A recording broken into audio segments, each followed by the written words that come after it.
So, does your Shark vacuum sound like this?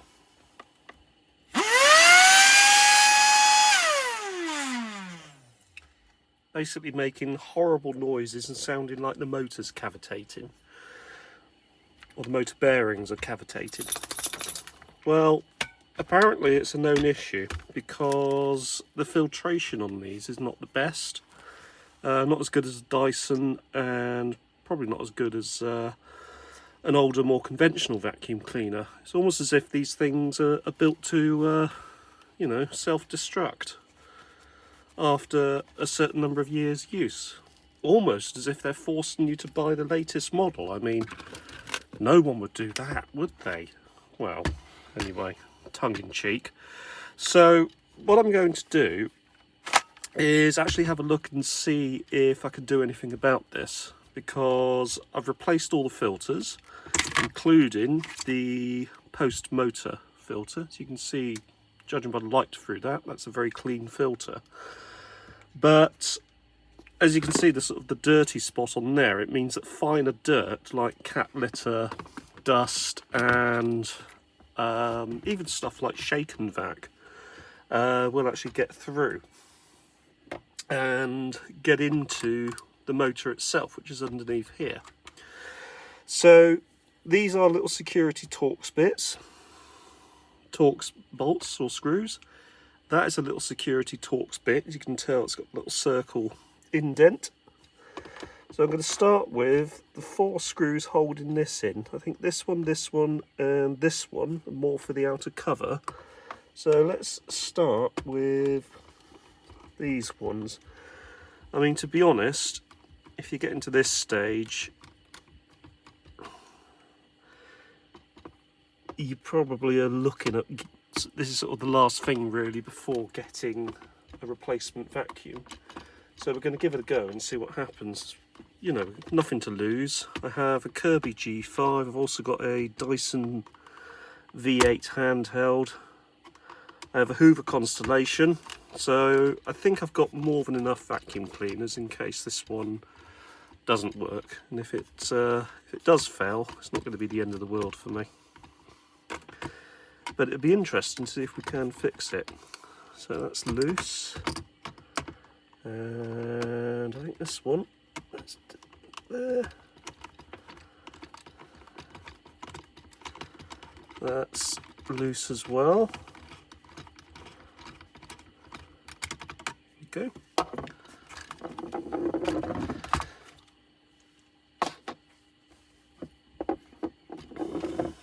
And interestingly, that actually brings the motor into view. You can actually see that the motor is held on. There's this rubber seal which is covered in muck, so we'll give that a clean. But this is the motor, and it looks like it's held in with this little wiring harness here. So I'm actually interested to see if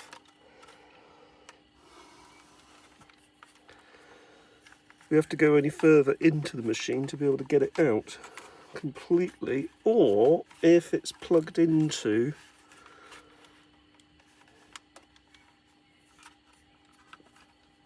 the motor itself. So looking at it,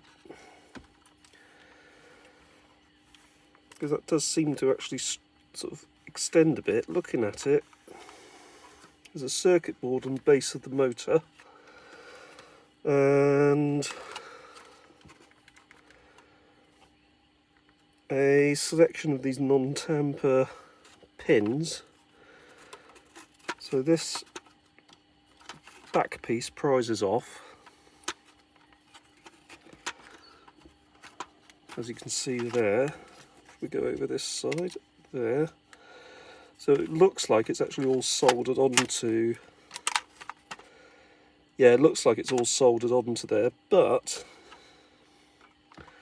that does give us the opportunity to clean it a little bit. You can also see right into the motor itself. You can just see where all of that has collected. All of that dirt, so on and so forth. So this sort of thing, this sort of cover is normally sort of pressed onto there. and also we've got little bits of grit falling out of it as well, so that's not going to help matters.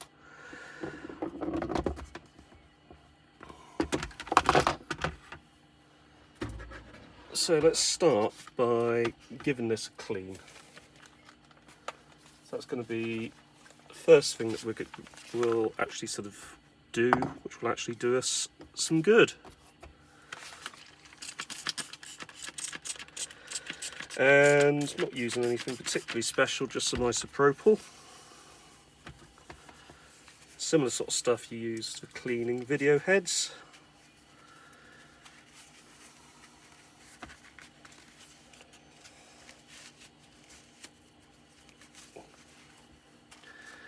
And we'll give the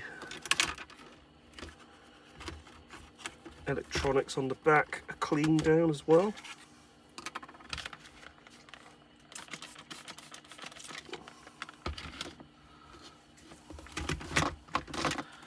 As you can see, that really is a nice quick clean, makes all the difference. And the next thing is seeing if we can get this cap off to have a look at the fan impeller itself. What I will do is I will put this back on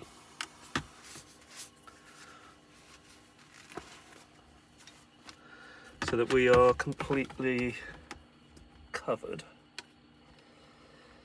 Obviously, if the unit is under warranty, you don't want to do any of this. You just want to log a warranty claim and let the warranty deal with it. But once it's out of warranty, then, you know, as is always the way with these things, you are on your own to a certain extent. Let's let that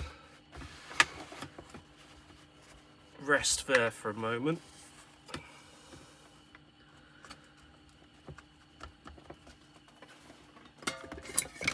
And we'll see if we can actually clean it with some electrical contact cleaner as well.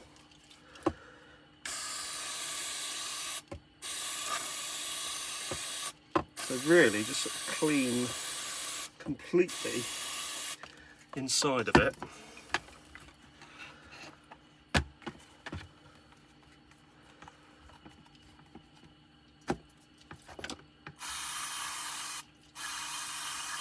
Let that work its magic for a bit. And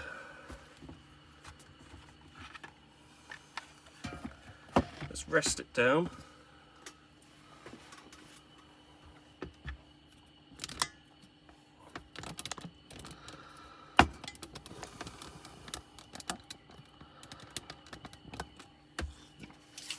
Right, a bit more electrical contact cleaner.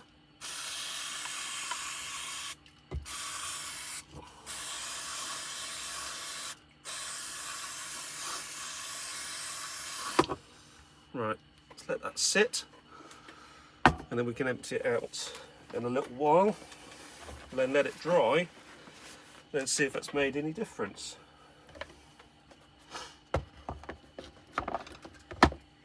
So, I will be back in a bit and see if it's made any difference for us. Okay, so what I've done is basically put it all back together, and if you remember from earlier, I effectively shook the motor and got rid of any sort of bits of grit in the motor housing and also in the impellers themselves, and then just liberally sprayed everything with a combination of isopropyl alcohol and electrical contact cleaner.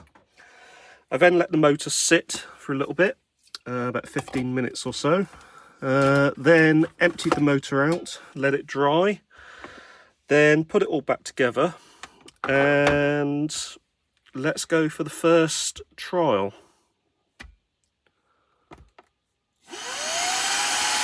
And that's a lot quieter. You can actually hear yourself think.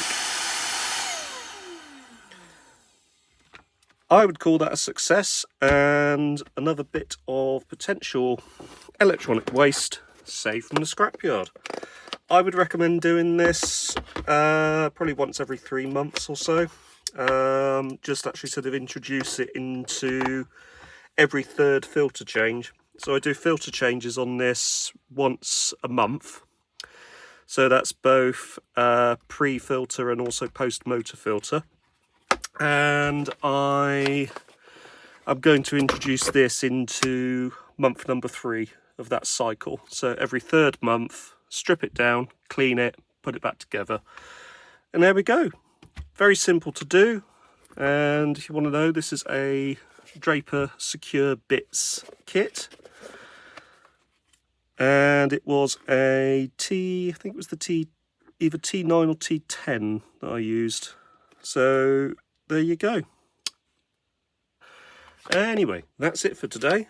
Hope you found this useful. Hope that this has helped someone save their shark from the scrap heap.